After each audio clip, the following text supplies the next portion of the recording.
అందరికి నమస్తేనుల్లా ఎట్లున్నారు అందరు మంచిగున్నారా మరి ఇయాటి వన్స్ మోర్ ముచ్చట్లతో అయితే సిట్టం వచ్చేసింది ఇంకెందుకు ఆలస్యం ముచ్చట్లు షురూ చేసే ముందు హెడ్లైన్స్ చూద్దాం ఎమ్మెల్సీగా ప్రమాణ స్వీకారం చేసిండు చింతపండు నవీన్ ఎంతవరకు తీరుస్తాడో నిరుద్యోగుల కష్టాలు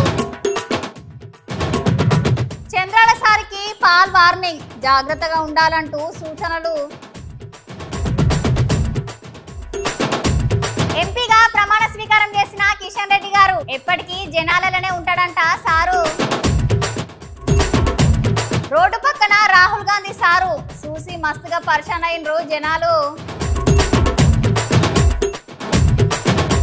మందు వద్దని మహిళల ఆందోళన జర పట్టించుకోండి రేవంత్ అన్న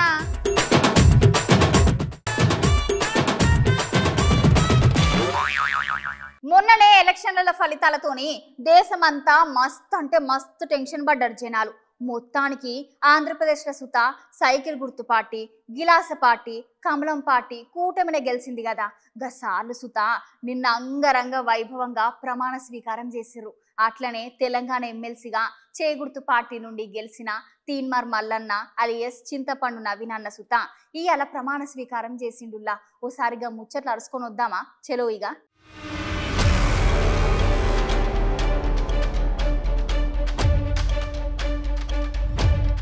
అవునోళ్ళ అటు అసెంబ్లీ ఎంపీ ఎలక్షన్ల బోల్తా పడ్డ కారు ఈసారి సుత బోల్తా పడ్డది కనీసం ఆ ఎలక్షన్లలో ఓడిపోయిన ఎమ్మెల్సీ అయినా గెలుస్తుందని మస్తు నమ్మకం పెట్టుకున్నారు కార్ పార్టీ లీడర్లు కానీ దెబ్బ మీద దెబ్బ పడుతూనే ఉన్నదోళ్ళ అటు కేసీఆర్ సార్ కు కార్ పార్టీకి వరంగల్ ఖమ్మం నల్గొండ జిల్లాలలో ఎమ్మెల్సీ ఉప ఎన్నికల్లో హస్తం పార్టీ నుండి చింతపండు నవీన్ అన్న కార్ పార్టీ అభ్యర్థి రాకేష్ రెడ్డి అన్న మీద గెలిచిండు ఇక నువ్వా నేను అన్నట్టు జరిగిన కౌంటింగ్ లా ఆఖరికి ఈసారి సుత సే పార్టీదే పైసే అయింది ఇక అన్న ఇవాళ ఎమ్మెల్సీగా ప్రమాణ స్వీకారం శాసన మండలి సభ్యుడిగా గౌరవ చైర్మన్ గారి సమక్షంలో ప్రమాణం చేయడం జరిగింది ఇది నా జీవితంలో మొట్టమొదటి అవకాశం నేను ఇప్పటివరకు ఈ చిన్న వార్డు మెంబర్గా కూడా చేయలేదు మొదటిసారిగా శాసన మండలి సభ్యుడిగా పట్టభద్రులందరూ నన్ను ఆశీర్వదించి ఇక్కడికి పంపించడం వాళ్ళందరి ఆశయాలను నిలబెట్టడం కోసం వారి ప్రతినిధిగా ఇక్కడ శాసన మండలిలో వారి మనిషిగా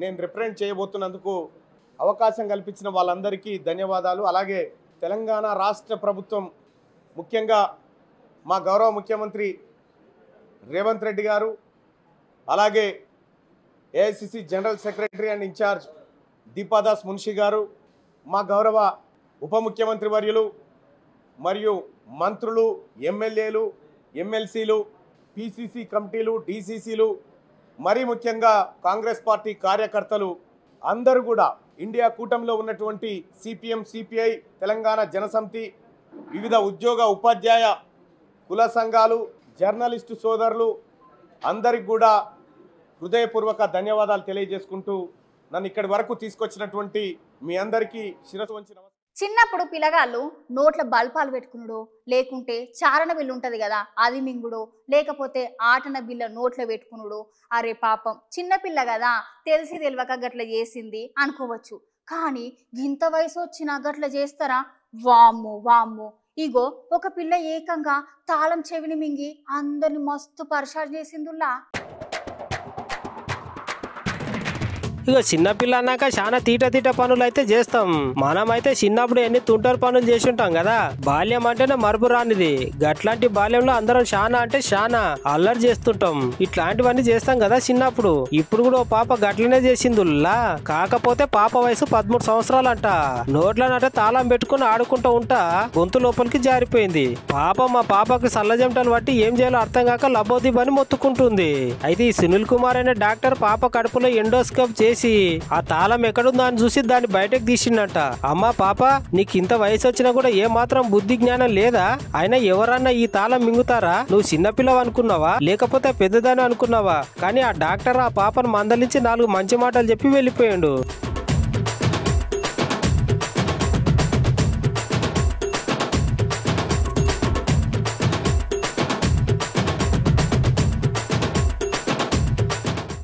సోనియమ్మ కొడుకు హస్తం పార్టీ లీడర్ మన రాహుల్ గాంధీ సారు ఏం చేసినా కొత్తగా ఉంటదుల్లా సారు రోడ్డు పక్కనున్న కటింగ్ షాప్ కి పోయి కటింగ్ చేయించుకున్నా స్టాలిన్ సార్ కోసం స్వీట్ షాప్ కి పోయి స్వీట్లు కొన్నా భలే గమ్మత్తుగా ఉంటది కదా ఈసారి సుత రాహుల్ గాంధీ సారు సేమ్ గసు వంటిదే ఒక పని చేసిండు. గదేందో నేను ఎప్పుడు కాదు కానీ మీరే చూడుండ్రి.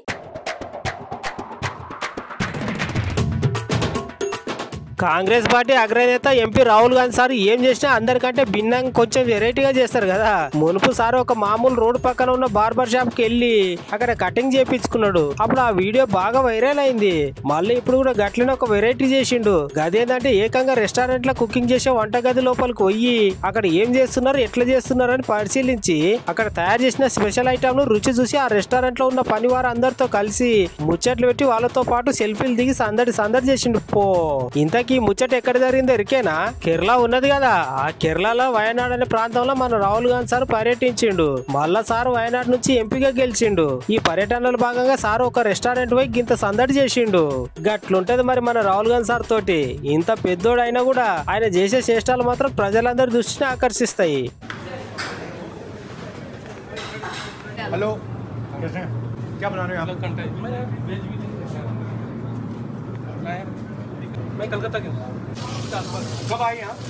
मैं आया 1 साल हो गया। मैं जा रहा हूँ, परसों घर जा रहा हूँ। अच्छा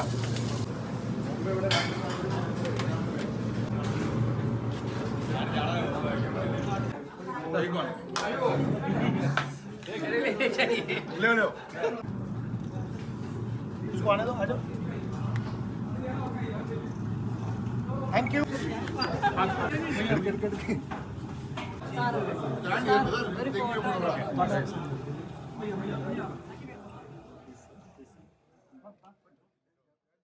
టోల్ గేట్ దగ్గరికి పోయి ఏం చేయాలి? మనం టోల్ కట్టి మన బండి మనం తీసుకొని బయటికి రావాలి. అంతేగాని టోల్ గేట్ ఫీజు అడిగితే జేసీబీతోని మొత్తం సాఫ్ చేయిస్తారా? అచ్చం గట్లని చేసిండ్రు ఒక దగ్గర. ఓయమ్మనే ఇదెక్కడి విచిత్రం అంటున్నారు ఇది చూసిన అందరు జనాలు.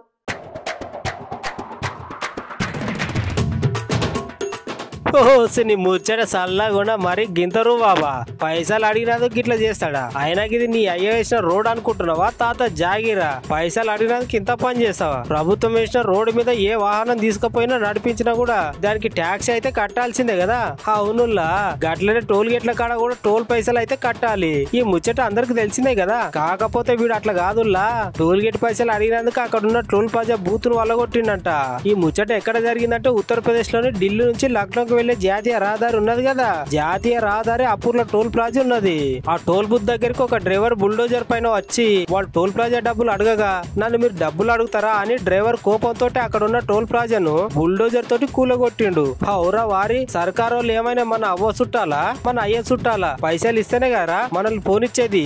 గట్లాంటిది నువ్వు పైసలు ఇవ్వకుండా టోల్ ప్లాజా బూతులు వలగొట్టడం న్యాయమా అని ఇది చూసిన జనాలు అందరూ అనబట్టే ఏంబట్టే పోలీసులు అక్కడికి వచ్చి ఆ డ్రైవర్ ని అరెస్ట్ చేసి ఆ వాహనాన్ని సీజ్ చేసిండ్రు.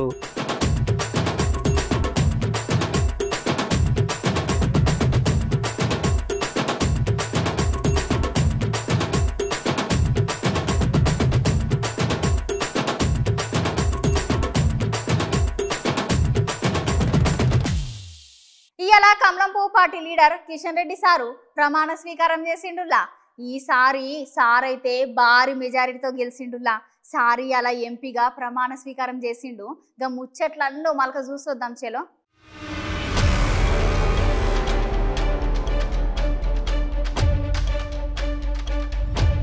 అవునల్లా ఈసారి కమలం పువ్వు పార్టీ తెలంగాణలో మస్తు జోరు చూపించిందోళ్ళు. మునుపు కంటే ఎక్కువ సీట్లు గెలిచి పువ్వు పార్టీ తడాకైందో చూపించింది. అటు అసెంబ్లీ ఎంపీ ఎలక్షన్లలో బోల్తా పడ్డ కారు ఈసారి సుత బోల్తా పడ్డది. ఇక ఈసారి సికింద్రాబాద్ నుండి కమలం పార్టీ నుండి ఎంపీగా పోటీ చేసిన కిషన్ రెడ్డి సార్ భారీ మెజార్టీతో గెలిచిండు. కిషన్ రెడ్డి సార్ ఇవాళ ఎంపీగా ప్రమాణ స్వీకారం చేసిండోళ్ళు. బొగ్గు అండ్ గనులు ఈ రెండు డిపార్ట్మెంట్ సంబంధించి మంత్రిగా ప్రధానమంత్రి గారు నాకు బాధ్యతలు ఇవ్వడం జరిగింది. ఈరోజు అధికారపూర్వకంగా ఈ బాధ్యతలు ఈరోజు చేపట్టాను. ప్రజల జీవితాలతో విద్యుత్ రంగం పూర్తిగా పెనవేసుకొని ఉన్నది. మరి ఈరోజు మనం చూస్తా ఉన్నాము భారతదేశంలో విద్యుత్ కోత లేనటువంటి ఒక నూతన భారతాన్ని నరేంద్ర మోడీ గారు ఈరోజు ఆవిష్కరించారు. ఈ రాష్ట్రము ఆ రాష్ట్రం కాదు, అన్ని రాష్ట్రాల్లో కూడా అవసరమైనంత విద్యుత్ అన్ని రంగాలకు అందుతా ఉంది. దానికి ప్రధానమైనటువంటి కారణము బొగ్గు ద్వారానే ఈరోజు విద్యుత్ ఉత్పత్తి అత్యధిక శాతం అవుతా ఉంది. రానున్న రోజుల్లో ఇంకా విద్యుత్ ఉత్పత్తి పెంచడం కోసము, విద్యుత్తు ట్రాన్స్పోర్టు ఇంకా పెంచడం కోసము అనేక రకాలుగా నరేంద్ర మోడీ గారి నాయకత్వంలో యాక్షన్ ప్లాన్ చేస్తా ఉన్నారు. రానున్న రోజుల్లో దీన్ని మరింతగా ముందుకు తీసుకెళ్తాము. ఇక్కడ పవర్ మినిస్ట్రీ కానీ, రైల్వే మినిస్ట్రీ కానీ, కోల్ మినిస్ట్రీ కానీ, మైన్స్ మినిస్ట్రీ కానీ, వీటన్నిటికీ ఎన్వైరన్మెంట్ మినిస్ట్రీ కానీ, వీటన్నిటికీ ఒక అవినాభావ సంబంధం ఉంది. వీటన్నిటిని కూడా సమన్వయం చేసుకుంటూ ముందుకెళ్తాము. విద్యుత్ కోత లేనటువంటి భారతాన్ని నిర్మించాలంటే ఖచ్చితంగా ఈ దేశంలో ఈ యొక్క బొగ్గు ఉత్పత్తి పెంచాల్సినటువంటి అవసరం ఉంది. మేమందరము డెడికేషన్తో పనిచేస్తామని ఈ సందర్భంగా మనవి చేస్తా ఉన్నాం. కళ్ళు దాగిన కోతిని, మందు దాగిన మనిషిని ఎవ్వరు ఆపలేరుల్లా. అట్లుంటది మరి గవాలతోనైతే. ఎన్ని ప్రాణాలు పోతున్నా, ఎందరి జీవితాలు ఆగమైతున్నా సరే ఈ సర్కారు మారదు, గా మద్యపానం నిషేధం చెయ్యదు. ఇక సర్కారు చెయ్యదని తెలిసి ఈ ఊరోళ్ళు ఏం చేసిరో మీరే చూడుండ్రి.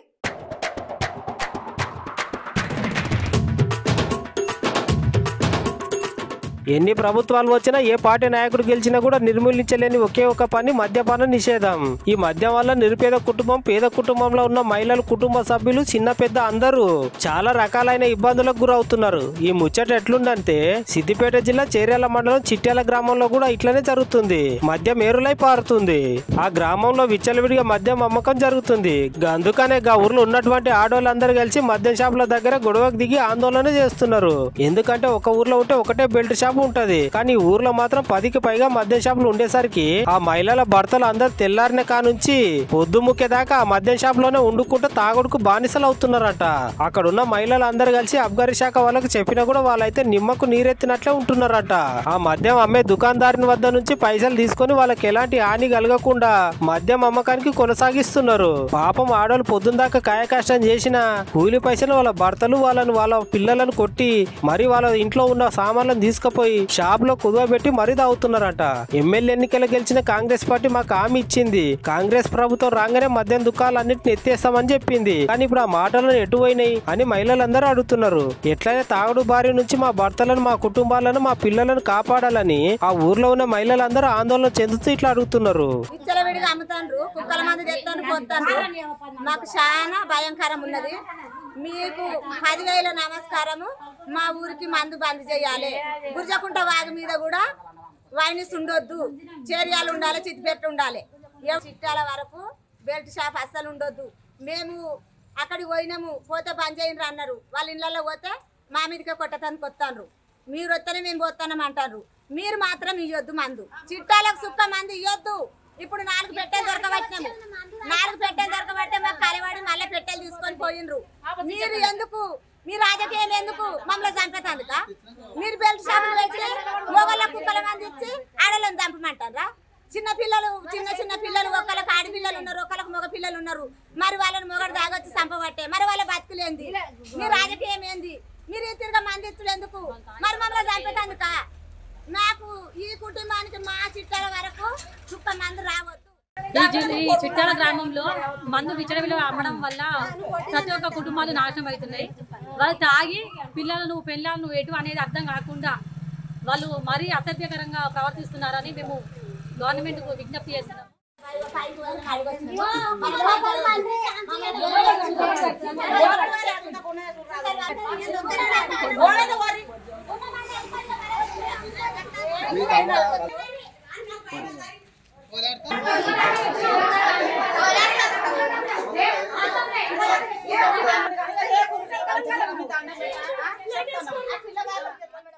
కేపాల్ సార్ ఏం చేసిన సుత మస్తు వైరల్ అవుతుంది కదా. సార్ మాట్లాడుకుంటూ సైకిల్ పార్టీ అధినేత చంద్రాల సార్ మీద మస్తుగా గరమైండుల్లా. మరి కేపాల్ సార్కి చంద్రాల సార్ మీద గంత కోపం ఎందుకు వచ్చింది? చంద్రాల సార్ని ఇంకేమేమంటున్నాడో నేను ఎప్పుడు కాదు కానీ మీరే చూడుండ్రి.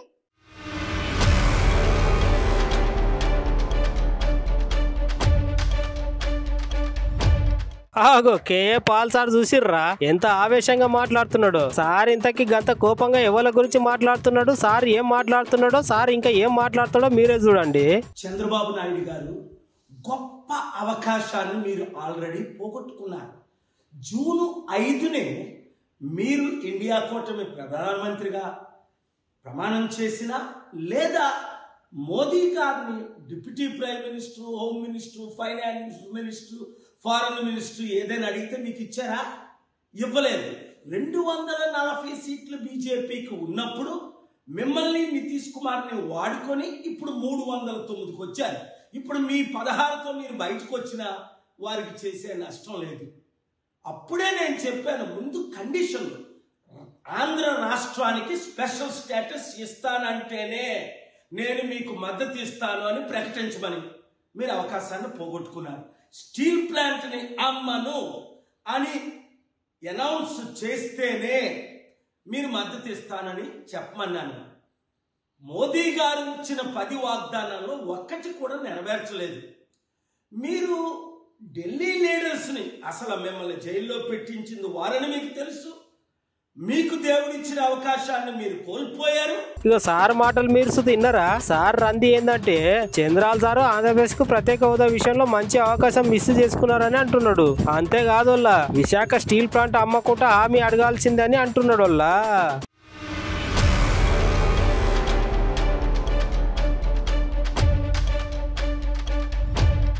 ఆదివారం వస్తే ఇంట్లో పొయ్యి ముట్టించుడు తగ్గుతున్నది నిమ్మలంగా.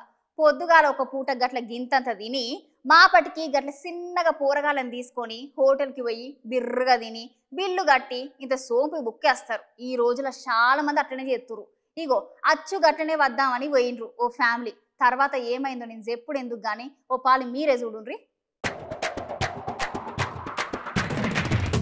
చికెన్ బిర్యానీ ఆర్డర్ ఇస్తాం, తేగానే మంచిగా ఫుల్గా తిని అయిపోగానే ఇంత సోంపు బుక్కి బయటకు వస్తాం. రోడ్ల పక్కన ఎర్రగాల్చిన చికెన్ లెగ్ పీస్లు, చేపల ముక్కలు కనిపిస్తే ఆడనే ఆగి పార్సల్ కట్టుకొని మరీ ఇంటికి పట్టుకొని పోతాం. కానీ హోటళ్లలో వాడే నూనె ఏంది, ఉప్పేంటి, పప్పులేంటి, గసగసాలేంటివి అనేవి మాత్రం అస్సలు పట్టించుకోం. కానీ గాడనే ఉంది మరి అసలు ముచ్చట. అన్ని కల్తీ వస్తువులు, కల్తీ నూనెలు, కొంచెం కూడా పరిశుభ్రత అస్సలు పాటిస్తలేరంట. మొత్తం కల్తీ నూనెనే వాడుతున్నారంట. ఏడ చూసినా బొక్కలు మరగబెట్టిన నూనె తొడిమెలు తీసి పట్టించి దాంట్లో ఇంత ఎర్రగా ఇటుక పొడి కలిపితే అదే ఎర్ర కారం పొడి, ఆలుగడ్డ పొట్టు నూరితే అదే అల్లం పేస్ట్ అంట. పామాయిల్ పొట్లను తీసి అందులో ఇంత డాల్టా పోసి మరగబెడితే అది నెయ్యి. గట్ల చేస్తున్నారట. అది అని ఏం లేదు సకులం కల్తీ మాయమేనంట. మార్కెట్లకు ఏది ఎక్కువ దొరికితే అది పట్టుకొని వస్తున్నారంట. దాన్ని గట్టిగా కల్తీ చేసి వాడేస్తున్నారంట. పాచిపోయిన చికెన్, ఖరాబ్ అయిన కూరలు కామన్ అంట కొన్ని హోటళ్ళలో. కానీ మనం అవన్నీ చూడం కదా. కొంచెం కంటికి ఇంపుగా కనిపిస్తే చాలు లట్టుకున్న నోట్లు వేసుకునుడే. మరి ఇంత జరుగుతున్న సుత హోటల్ చెకింగ్ చేసే ఆఫీసర్లు చెకింగ్ చేస్తలేరా అంటే ఉన్నారు, కానీ చాలా తక్కువ మంది ఉన్నారంట. పట్నంలో ఇప్పుడు ఏడ చూసినా రెస్టారెంట్లు, హోటల్ మస్తు ఉండే. ఓలు మటుకం ఆడ చెకింగ్ చేస్తారు అన్ని అని అంటున్నారు ఇది చూసిన వాళ్ళు.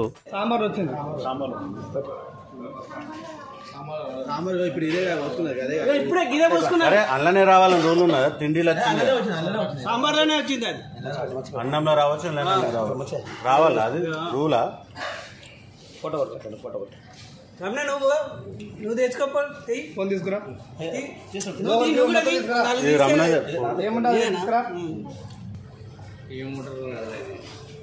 చాలా బాగుంటుందా? ఇదే తిండి